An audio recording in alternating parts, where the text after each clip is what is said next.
Доброго дня! Вітаю на занятті з природи. А щоб дізнатися, про що ми будемо сьогодні говорити, давайте разом відгадаємо загадку. Через ніс проходить в груди і зворотній шлях тримає. Воно невидиме і все ж життя без нього немає. Про що мова? Правильно, мої малята.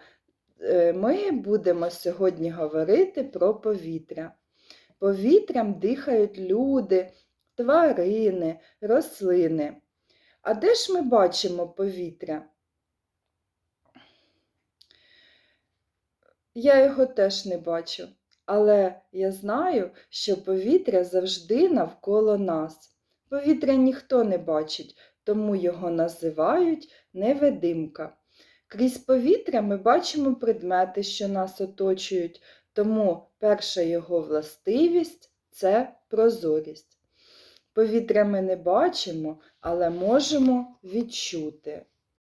Давайте помахаємо долонею на обличчя. І ми відчуваємо, як повітря рухається. Повітря ми можемо не лише відчути, а й зловити. Давайте візьмемо ось такий поліетиленовий пакетик і наповнимо його повітрям. Надуємо.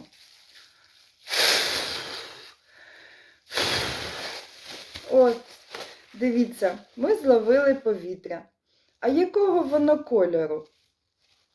Так, воно безбарвне. Вдихніть ротом повітря. Давайте відчуємо, яке воно на смак. Воно без смаку? А тепер давайте вдихнемо носиком. Який запах? Повітря без запаху, але може доносити різні запахи квітів, предметів, парфумів, їжі та інше. Як ви думаєте, можна відчути повітря? Можна, коли дме вітер. Повітря постійно переміщується, а рух повітря – це вітер. І чим швидший рух повітря, тим сильніший вітер.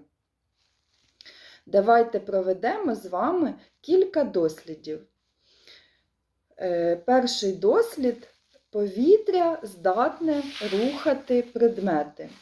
Візьмемо серветочку, ось така кухонна серветочка, і подуємо на неї.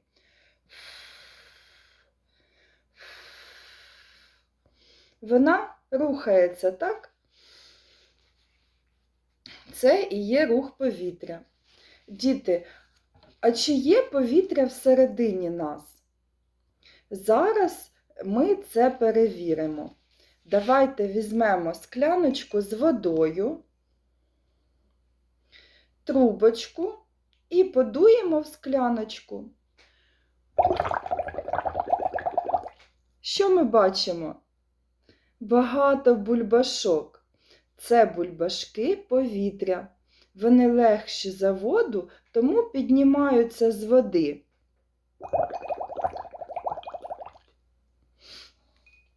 Добре. А чи має повітря форму? Давайте перевіримо. Є в мене ось така повітряна кулька. Її називають повітряна, бо ми наповнюємо її повітрям, надуваємо її. Яку ж форму має ця кулька? Вона кругла. А якщо ми кульку притиснемо, вона стане овальна. Отже, можна сказати, що повітря не має форми і набуває лише форму предмета. Добре. Повітря є скрізь. І вдома, і на вулиці. Повітря – це дивовижна оболонка навколо землі. Якби не було повітря, все живе загинуло б на нашій землі. Повітря потрібно берегти, і в жодному разі не можна його забруднювати.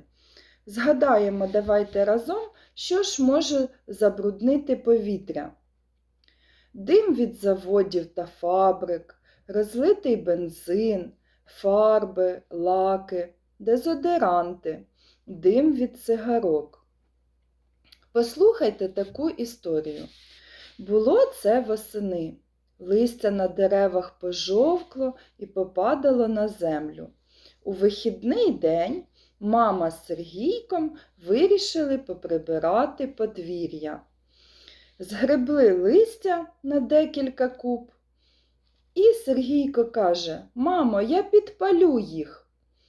«Ні в якому разі», – сказала мама.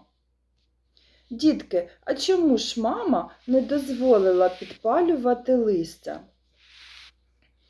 По-перше, може виникнути пожежа. А по-друге, коли листя запалити, від нього йтиме ядучий дим. Він має неприємний запах і забруднює повітря, а це шкодить здоров'ю.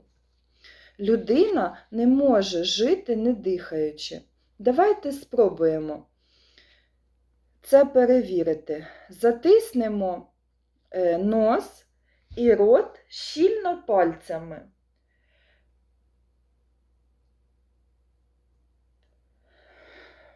Чи довго ми зможемо побути в такому стані?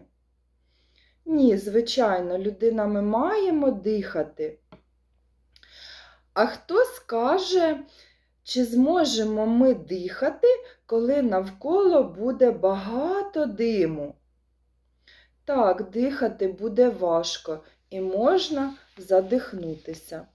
Отже, людині для життя потрібне чисте повітря. Давайте згадаємо, що ж очищає повітря.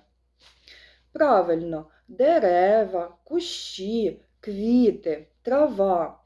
Вони вбирають у себе, вдихають брудне повітря, а видихають чисте, кисень, який дихає людина та тварини. Дощ і сніг теж допомагають очищати повітря. Вони прибивають пил, і людям після цього легше дихається. Мабуть, ви також це відчували. Коли пройде дощик, здається, що таке свіже повітря і дуже приємно дихати. Давайте і ми з вами зараз зробимо дихальну гімнастику. Я сильний вітер, я лечу. Лечу, лечу, куди я хочу. Хочу, праворуч посвищу. Можу подути ліворуч. Можу подути і вгору. Можу подути і вниз. Ну, а поки я розганяю хмарки. Молодці! Ми гарно сьогодні з вами попрацювали. Давайте поплескаємо в долоньки. Скажемо всім бувай! До наступної зустрічі!